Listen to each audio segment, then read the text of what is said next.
भूतिया सैलून। रामनगर की एक पुरानी गली में एक सैलून था जिसका नाम था शर्मा हेयर कटिंग सैलून। यह सैलून सालों से बंद पड़ा था, लेकिन लोगों का कहना था कि वहां अजीब घटनाएं होती थीं। रात के समय कभी-कभी अंदर से किसी के बाल काटने की आवाजें आती थीं, कैंची के चलने की सरसराहट सुनाई देती थी और कभी-कभी तो शीशे में किसी परछाई के दिखाई देने की बातें भी लोग करते थे। सैलून का रहस्य।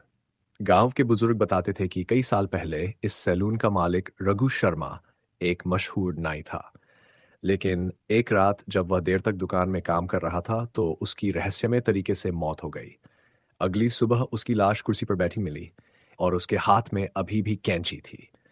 सबसे डरावनी बात यह थी कि उसकी गर्दन अजीब तरीके से कटी हुई थी, जैसे किसी ने बहुत सफाई से उसे काटा हो। इसके बाद से ही वहां अजीब घटनाएं होने लगीं। जो भी इस सैलून में रात के समय गया, वह या तो पागल होकर लौटा या फिर कभी नहीं लौटा। राहुल की हिम्मत। गांव में रहने वाला राहुल भूत प्रेत जैसी बातों पर विश्वास नहीं करता था।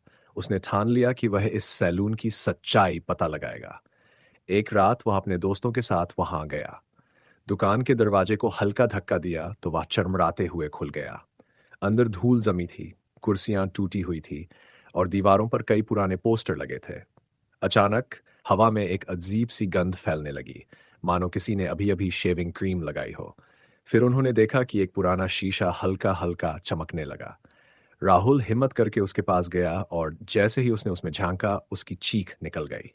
शीशे में दिखा खौफनाक नजारा। राहुल को शीशे में अपनी परछाई में बजाय एक डरावना आदमी दिखा जिसकी आंखें लाल थीं और वह हवा में कैंची चला रहा था। फिर अचानक राहुल को लगा कि किसी ने उसके बाल पकड़ लिए हैं। वह जोर से चिल्लाया और उसके दोस्त उसे खींचकर बाहर ले आए। आखिरी चेतावनी। राहुल बेहोश हो गया। जब उसे होश आया तो उसके बाल आधे कटे हुए थे, जैसे किसी ने अधूरा हेयर कट किया हो। गांव के बुजुर्गों ने कहा, तुम बच गए, लेकिन अगली बार कोई नहीं बचेगा। इसके बाद से कोई भी उस सैलून के पास जाने की हिम्मत नहीं करता।